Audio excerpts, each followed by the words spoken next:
നമ്മുടെ കർത്താവും രക്ഷകനുമായ യേശു ക്രിസ്തുവിൻ നിസ്തുല്യ നാമത്തിൽ എല്ലാ പ്രിയപ്പെട്ടവർക്കും ക്രിസ്തീയ വന്ദനങ്ങൾ.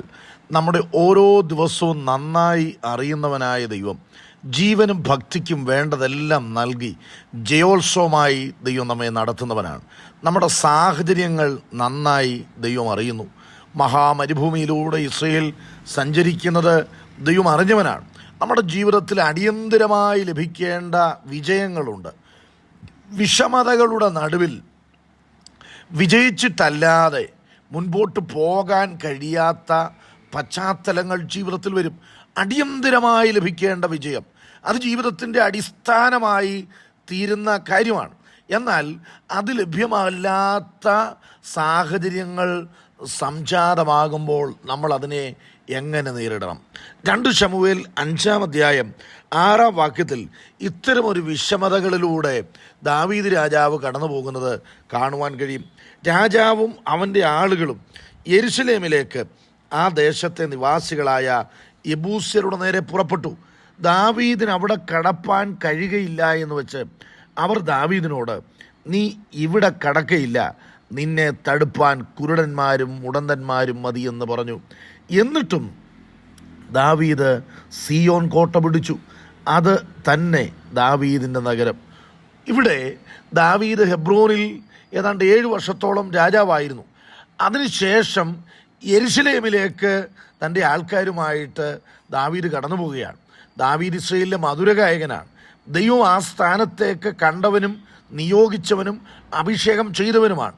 ദീർഘനാളുകൾ ക്ലേശം സഹിച്ച ദൈവത്തിൻ്റെ പരിശീലനം വിജയകരമായി പൂർത്തീകരിച്ച ദൈവത്തിന് ബോധിച്ച പുരുഷനാണ് ദാവീദ് എന്ന് പറയുന്നത്. അപ്പോൾ ദാവീദിൻ്റെ ഗാനങ്ങളും ദാവീദിൻ്റെ ജീവിതചര്യകൾ, തനിക്ക് ദോഷം ചെയ്ത, തന്നെ നശിപ്പിക്കുന്നതിന് വേണ്ടി അക്ഷീണ പരിശ്രമം നടത്തിയ ശൗലിനോടുള്ള ആ ദൈവികമായിട്ടുള്ള മനോഭാവങ്ങളൊക്കെ എത്രയോ ശ്രേഷ്ഠകരമാണ്.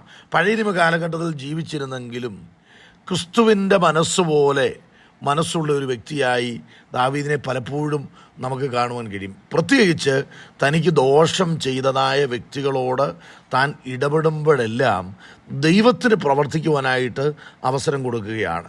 അതിൻ്റെ അവസാനമാണ് ദാവീദ് ഇസ്രായേലിൻ്റെ സിംഹാസനത്തിലേക്ക് കടന്നു വരുന്നത്. അപ്പോൾ ശൗലാണ് ദാവീദിൻ്റെ മുൻഗാമി.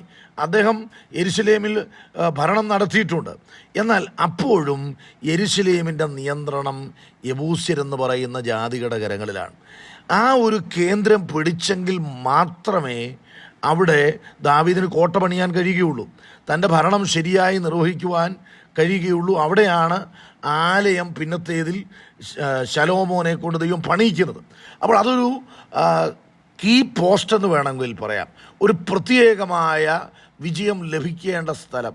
അടിസ്ഥാനമിടുവാൻ ആഗ്രഹിക്കുമ്പോൾ ആ മൂലസ്ഥാനം പിടിച്ചെങ്കിൽ മർമ്മപ്രധാനമായ പ്രാധാന്യമുള്ള സ്ഥലമാണ് ഈ യെരുശലേം എന്ന് പറയുന്നത്. പക്ഷെ അവിടെ ഇപ്പോൾ യെബൂസ്യർ കോട്ട കെട്ടി കാക്കുകയാണ്.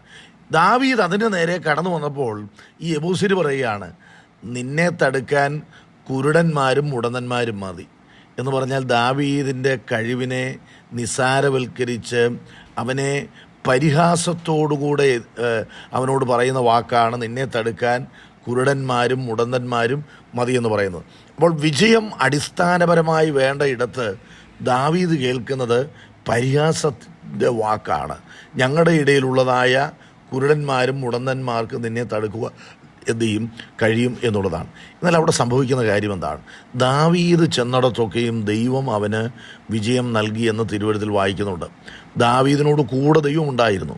ദാവീദ് ഈ നീർപ്പാത്തിക്ക് അരികെയുള്ള, അതായത് യെരുശലേമിലേക്ക് വെള്ളം കൊണ്ടുപോകുന്ന നീർപ്പാത്തിക്ക് അരികെയിലൂടെ അവർ ദാവീദിൻ്റെ ആൾക്കാർ പട്ടണത്തിൽ എന്ത് ചെയ്തു? കടന്ന് പട്ടണവാതിൽ തുറന്നു കൊടുത്തു.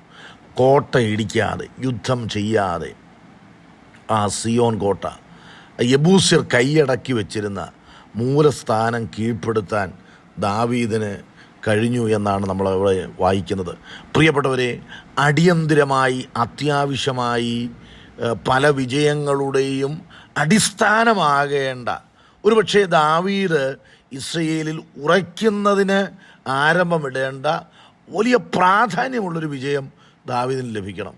പക്ഷേ ആ വിജയത്തിൻ്റെ മുൻപിൽ പരാജയം പകച്ചു നോക്കുമ്പോൾ പരിഹാസത്തോടെ, നിന്നയോടെ യബൂസ്യർ ദാവീദിനെതിരെ പരിഹാസത്തിൻ്റെ വാക്ക് തൊടുത്ത് വിടുമ്പോൾ ദാവീദ് പിന്മാറുകയല്ല, ദൈവത്തിൽ ആശ്രയിച്ച് ഉറച്ചു നിന്ന് വീര്യം പ്രവർത്തിക്കുവാനായിട്ടിടയായി.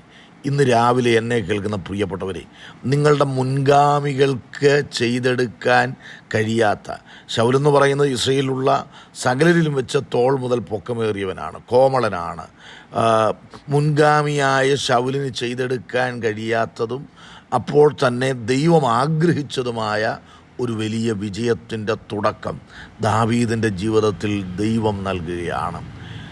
ഇന്ന് രാവിലെ നിങ്ങൾ ദൈവവചനം ശ്രദ്ധിക്കുമ്പോൾ ചില വിജയങ്ങളുടെ വേലിയേറ്റം തന്നെ വരണമെങ്കിൽ ഈ ഒരു വിജയം എനിക്ക് വേണം എന്ന് നിങ്ങൾ ആഗ്രഹിക്കുന്നവരാണെങ്കിൽ ദൈവം കൈവിടുന്നവനല്ല. ദൈവത്തോടുകൂടെ ചേർന്ന് നിൽക്കുന്ന വ്യക്തിയെ കൊണ്ട് ദൈവം വൻകാര്യം ചെയ്യിക്കും. ഇന്ന് വിജയം തരാൻ ദൈവം ശക്തനാണ്. നിന്ദകൾ അനുഗ്രഹമാക്കി ദൈവം മാറ്റും. ഈ വചനങ്ങളാൽ ദൈവം നമ്മെ അനുഗ്രഹിക്കട്ടെ.